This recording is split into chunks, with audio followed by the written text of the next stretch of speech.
Hello बच्चों, आज हम लोग 11th क्लास की फिजिक्स में ग्रेविटेशन का लेक्चर नंबर 8 पढ़ने जा रहे हैं। और आज हम लोग पढ़ेंगे गुरुत्वीय विभव यानी ग्रेविटेशनल पोटेंशियल के बारे में। और आज हम लोग ये जानेंगे कि इसका क्या कॉन्सेप्ट होता है, और साथ में ये भी जानेंगे कि किसी बिंदु द्रव्यमान के कारण किसी बिंदु पर गुरुत्वीय विभव का मान कैसे ज्ञात करते हैं, उसका क्या फार्मूला निकल करके आता है, उसका डेरिवेशन भी करेंगे हम लोग। तो शुरू करते हैं। गुरुत्वीय विभव का मतलब होता है कि जब किसी पिंड को अनंत से, अनंत का मतलब बहुत दूर से, गुरुत्वीय क्षेत्र के अंदर लाएं किसी बिंदु तक। मान लेते हैं कोई गुरुत्वीय क्षेत्र है, कहीं पर भी गुरुत्वीय, मान लो ये गुरुत्वीय क्षेत्र यहां पर है। तो गुरुत्वीय क्षेत्र की परिभाषा तो हम लोग पता है, गुरुत्वीय क्षेत्र किसके कारण आता है? किसी पिंड के कारण आता है, कि जहां पर उसके गुरुत्वाकर्षण बल का अनुभव किया जा सके, वो क्षेत्र गुरुत्वीय क्षेत्र कहलाता है।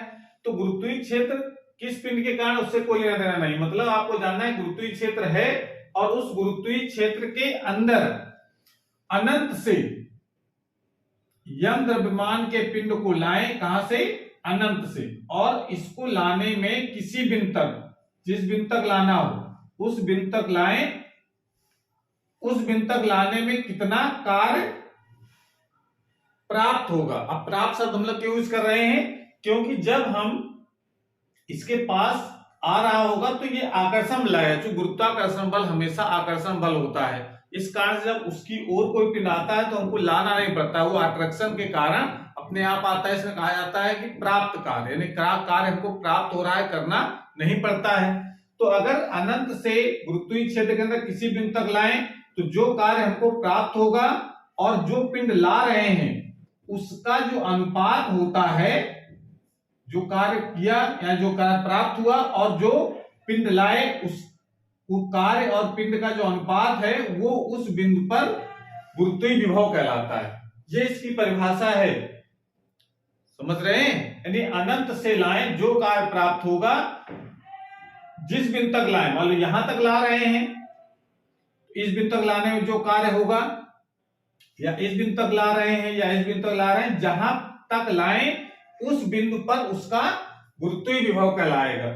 तो आज चूंकि देखो, अगर m का मान अगर 1 मान लिया जाए, जो परिभाषा हम लोग कैसे लिखेंगे, अगर m का मान अगर 1 मान लिया जाए तो m बराबर 1, v बराबर क्या हो जाएगा? w के।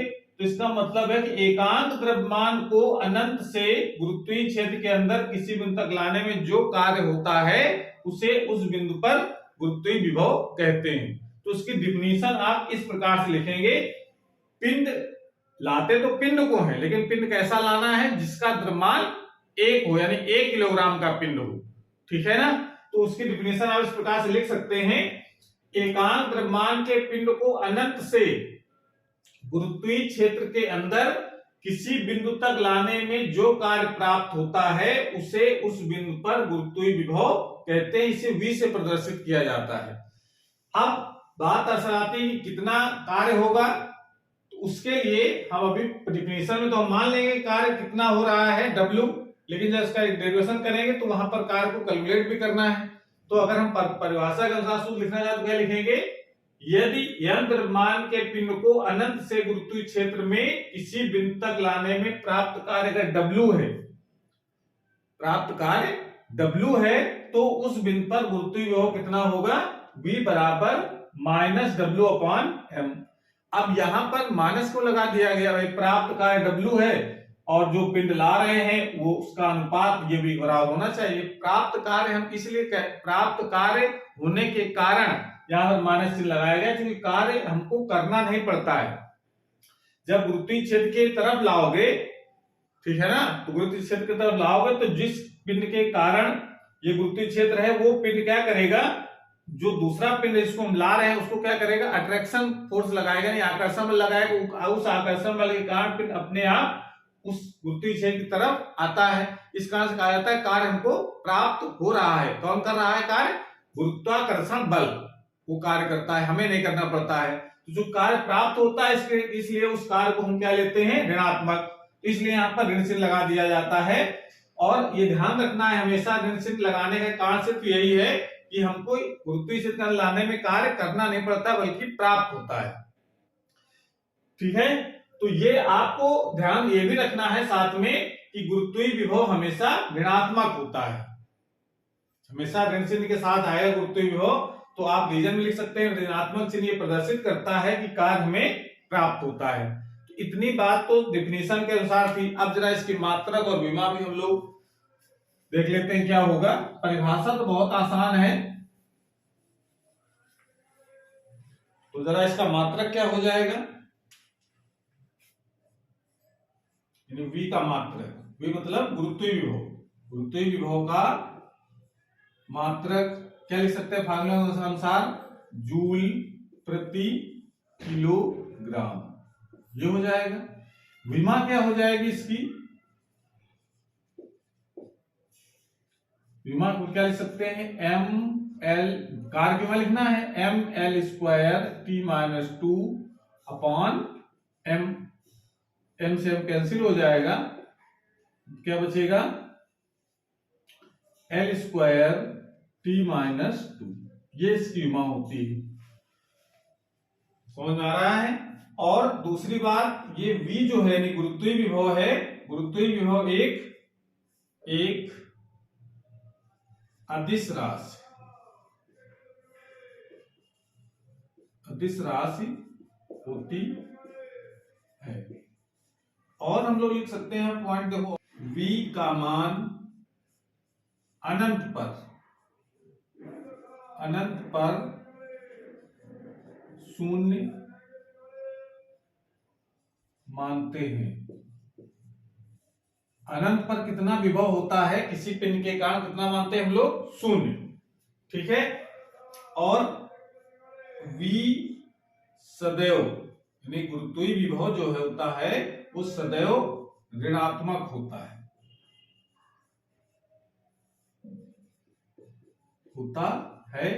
क्यों होता है ऋणात्मक, क्योंकि जो गुरुत्वाकर्षण बल होता है वो सदैव आकर्षण बल होता है। इस कारण जो प्राप्त कार्य होता है, इस कारण से कार्य को W ऋणात्मक लिया जाता है, इस कारण से सदैव V का मान ऋणात्मक होता है। इतनी बात हमको गुरुत्वीय विभव के बारे में जानना है। उसके बाद इसको नोट कर लीजिए। उसके बाद हम लोग जानते हैं कि किसी बिंदु द्रव्यमान के कारण कितना गुरुत्वीय विभव होगा किसी बिंदु पर।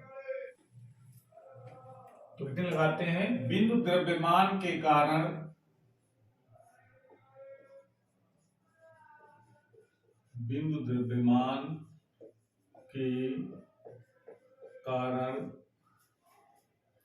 गुरुत्वीय विभव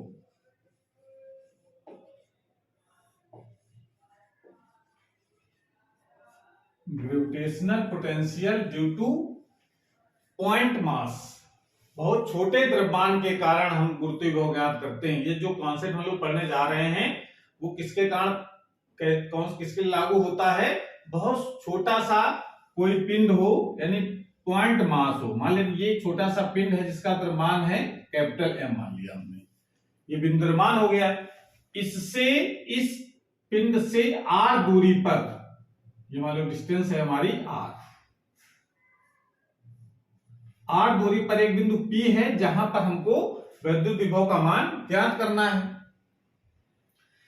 तो जब किसी बिंदु पर वैद्युत विभव, चूंकि ये बिंदु कहां है, इस पिंड के गुरुत्वीय क्षेत्र के अंदर है, तो परिभाषा हम लोगों ने पढ़ा है गुरुत्वीय क्षेत्र की, कि गुरुत्वीय विभव की, कि अनंत से किसी पिंड को उस बिंदु तक लाएं जहां पर हमको विभव का मान ज्ञात करना है। तो जितना कार्य हमको प्राप्त होगा और बटे जो पिंड ला रहे हैं उसका द्रव्यमान, इन दोनों का जो अनुपात होता है वो उस बिंदु पर गुरुत्वीय विभव कहलाता है। तो इसका मतलब इस बिंदु पर अगर गुरुत्वीय विभव निकालना है तो क्या करना पड़ेगा हमको, अनंत से एक छोटा सा, बहुत ही, जिसको कहते हैं टेस्ट मास, परीक्षण द्रव्यमान, बहुत छोटा द्रव्यमान हम लाते हैं कहां से, अनंत से, और यहां तक लाने में कितना कार्य हमको प्राप्त होगा ये कैलकुलेट करें। तो इसके लिए हमारे पास कोई तरीका नहीं कि सीधे अनंत से बिंदु P तक लाने में कार्य ज्ञात कर लें। उसका एक जुगाड़ हम लोग करते ये हैं कि हम पहले मानते हैं कोई पिंड हमने, जो छोटा सा मास हमने लिया है जिसको कह रहे हैं टेस्ट मास, परीक्षण द्रव्यमान, वो हम पहले यहां पर रखेंगे बिंदु ए पर, जिसकी इस बिंदु द्रव्यमान से दूरी है x। जुगाड़ कर रहे हैं यहां पर, कार्य निकालेंगे अनंत से बिंदु P तक लाने के लिए।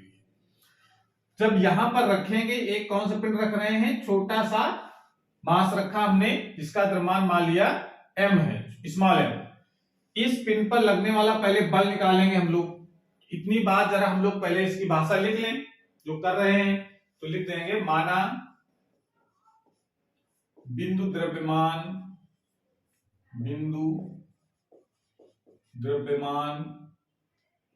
m से r दूरी पर एक बिंदु P है, जहां गुरुत्वीय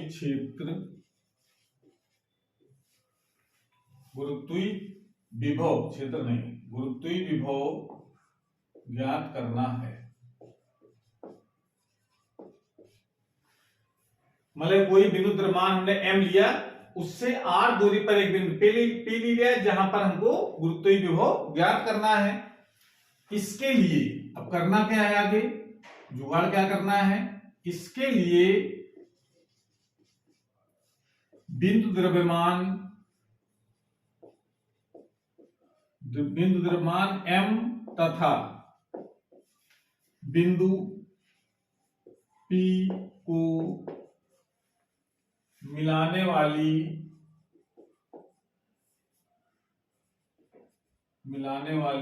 रेखा पर बिंदु द्रव्यमान m से x दूरी पर भाई मूल बिंदु द्रव्यमान है, उससे x दूरी पर एक बिंदु ए ले रहे हैं, जहां पर एक छोटा सा मास रखेंगे। तो रेखा पर बिंदु द्रव्यमान m से x दूरी पर एक सूक्ष्म पिंड, जिसका द्रव्यमान स्मॉल m है, बिंदु ए पर रखते हैं।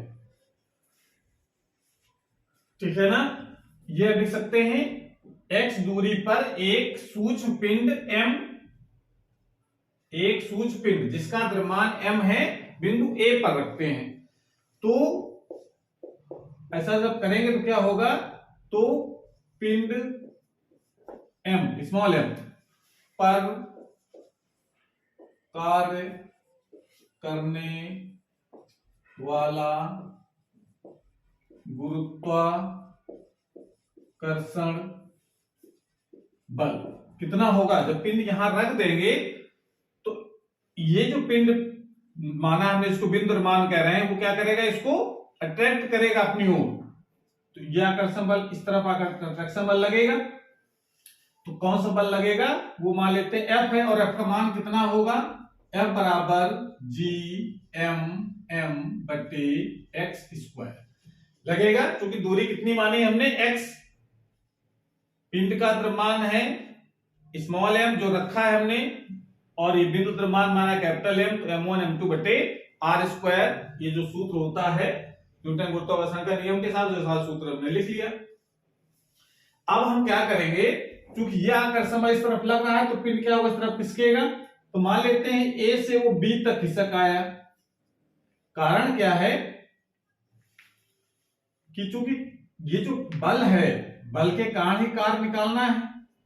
ये बिंदु यहां तक खिसक आया, ये A से B तक खिसक आया। कितनी दूर खिसक आया, ये डिस्टेंस हम मान लेंगे dx।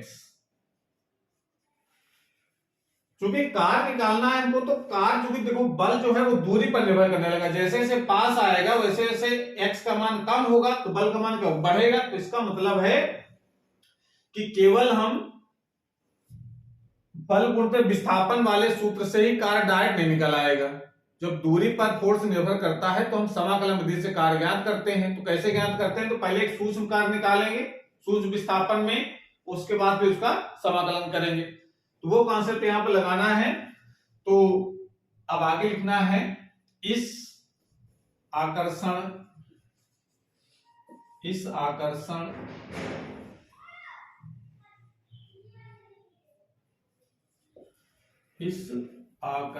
बल F के कारण पिंड, इस आकर्षण के कारण पिंड M को बिंदु A से B तक सूक्ष्म दूरी कितनी dx विस्थापित, सूक्ष्म दूरी विस्थापित होने में किया गया या होने में प्राप्त कार्य, करेंगे तो है नहीं हम लोग, कार्य को प्राप्त होगा।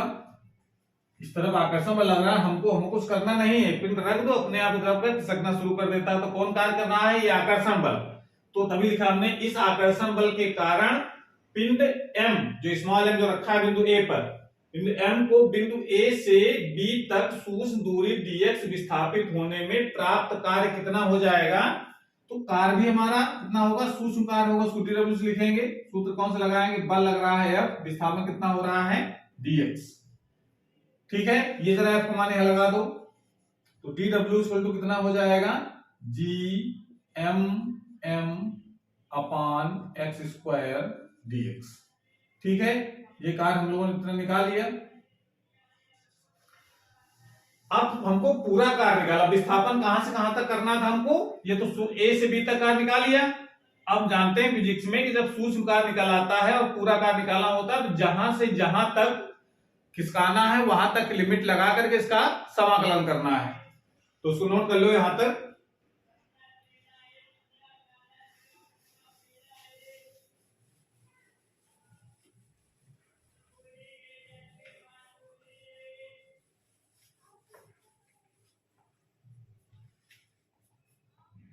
पिंड M को, स्मॉल m, पिंड M को अनंत से बिंदु P तक, भाई जहां पर दो निकालना वहां तक को लाना है ना। तो पिंड M को अनंत से बिंदु P तक लाने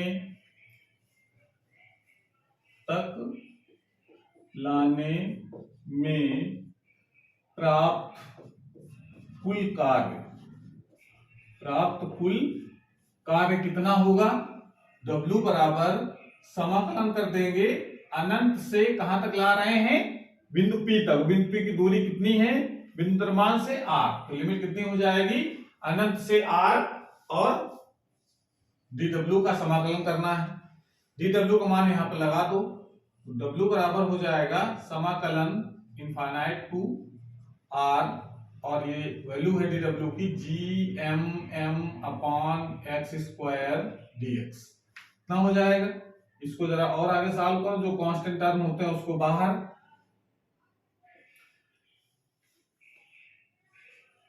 अनंत से r की लिमिट, और अंदर क्या बचेगा? dx अपान x स्क्वायर। अब देखो समाकलन जिसको आता है उसके लिए तो आसान है, नहीं आता है तो कोई बात नहीं, इसके लिए फार्मूला आपको याद रखना है gmm, और इसका समाकलन क्या हो जाता है? इसको क्या लिख सकते हैं हम लोग? तो समाकलन अगर इसको करना है तो इसको लिख सकते हैं 1/x स्क्वायर, इसको लिखा जा सकता है x की घात -2 dx। इसका समाकलन क्या होता है? x की पावर -2 + 1 अपान -2 + 1, ये तो होता है ना फार्मूला। तो इसका समाकलन कितना हो जाएगा यहाँ पर? -1 अपान x। ठीक है, तो ये हो जाएगा -1 अपान x, और लिमिट कितनी है? Infinite to r। अब इसको और आगे सॉल्व करो तो w का मान कितना आ जाएगा? लिमिट लगाओ जरा इसकी, पहले उच्च लिमिट, ये माइनस को बाहर कर लो, पहले उच्च लिमिट -1 अपान r, -1 अपान इंफिनिटी, माइनस में निम्न लिमिट लगाते हैं। फिर इसको सॉल्व करेंगे तो माइनस वन अपान इनफाइनाइट कितना होता है, 0 के बराबर, तो ये हो जाएगा माइनस GM अपान R। क्यों ऐसा लिख दिया, क्योंकि 1 अपान इनफाइनाइट इक्वल टू होता है 0। इतना कार्य हमको प्राप्त होगा अनंत से बिंदु P तक लाने में। और जानते हैं कि जब जितना कार्य प्राप्त होता है उसमें अगर हम जो पिंड ला रहे हैं उसे डिवाइड कर दें तो निकल आता है उस बिंदु पर कितना गुरुत्वीय विभव है। तो गुरुत्वीय विभव की परिभाषा से हम लोग लिखेंगे आगे, गुरुत्वीय विभव की परिभाषा से B बराबर फार्मूला क्या पढ़ा हम लोगों ने, W अपान M। ये बराबर माइनस, उस परिभाषा में माइनस लगाया था हमने, क्योंकि वो कार्य प्राप्त दिखने के लिए माइनस लगाया था। क्योंकि यहाँ पर देखो W का मान ऑलरेडी हमने प्राप्त कार्य निकाला है, तो यहाँ पर हम W का मान रखेंगे, ऋण चिन्ह तो ऑलरेडी इसमें लगा है पहले से, ठीक है ना।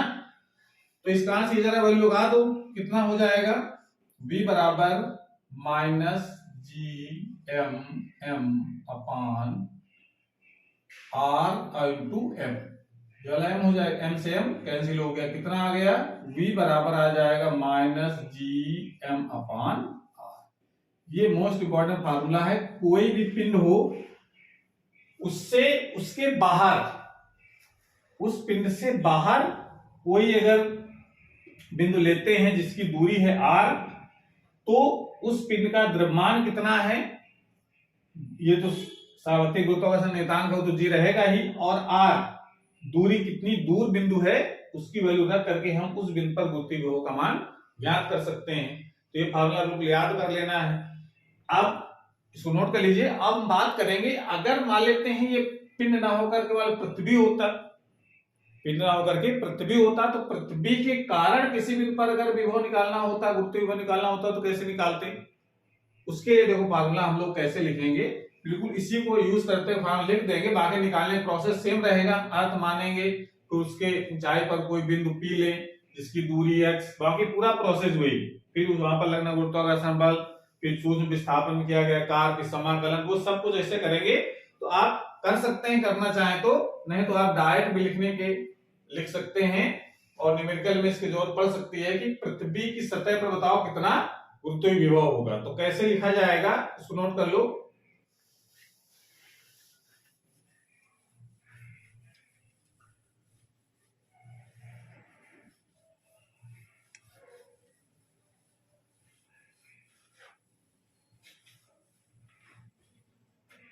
अगर हम किस बिंदु द्रव्यमान का निकाला हमने सूत्र, तो ये निकल करके आ गया माइनस GM बटे R। ये फार्मूला तो आपको याद कर ही लेना है। साथ में अगर हम बात करें पृथ्वी की सतह पर गुरुत्वीय विभव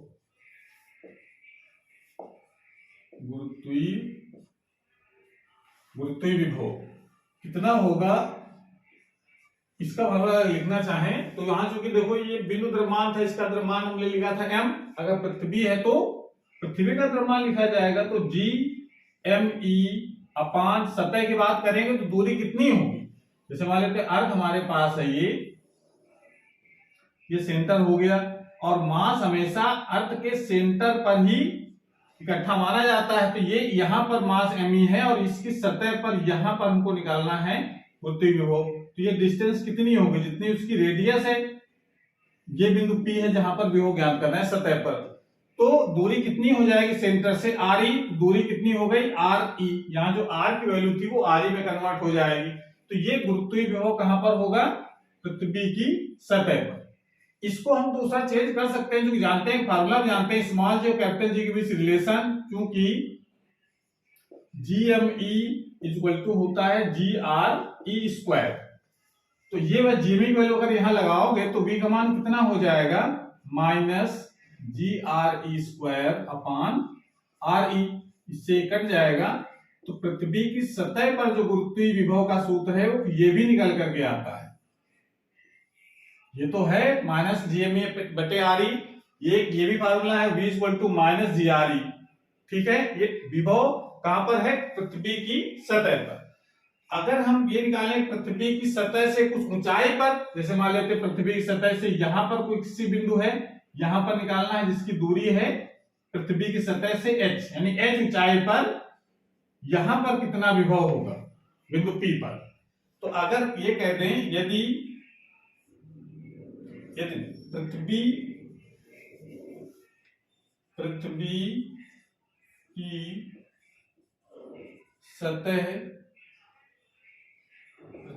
की सतह से h ऊंचाई पर गुरुत्वीय विभव क्या लिखा जाएगा? गुरुत्वीय विभव VH लिख देते। h ऊंचाई पर मतलब VH। सूत्र तो मेन ये है, उसको थोड़ा सा पृथ्वी के लिए हमने ये बना लिया, सतह पर इतना है और सतह से h ऊंचाई की बात करेंगे तो सेंटर से दूरी कितनी हो जाएगी इस बिंदु P की? RE प्लस h, ये डिस्टेंस h, ये RE, तो सेंटर से दूरी कितनी हो गई? RE plus h। तो स्मॉल r की जगह आप RE प्लस h या RE की जगह RE प्लस h रख करके विभवमान ज्ञान कर सकते हैं। तो सूत्र क्या बन जाएगा? GME अपान RE प्लस h, और माइनस चिन्ह तो रहेगा ही क्योंकि गुरुत्वीय विभव हमेशा ऋणात्मक होता है। इस तरीके से ऊंचाई पर भी हम विभवमान ज्ञान कर सकते हैं। अगर जीमी की वैल्यू अगर ये लगा दो यहाँ GRE स्क्वायर, तो इसको इस तरीके से भी लिख सकते हैं, VH equal to GRE square upon RE plus h, ये उसका रूप बन जाता है दूसरा। इस तरीके से हम पृथ्वी की सतह पर भी गुरुत्वीय विभव का मान ज्ञात कर सकते हैं। ठीक है, तो आज क्लास हमारी बस समाप्त होती है। अगली क्लास में हम लोग नए टॉपिक के साथ आएंगे, तब तक पढ़ाई करते रहिए। Thank you.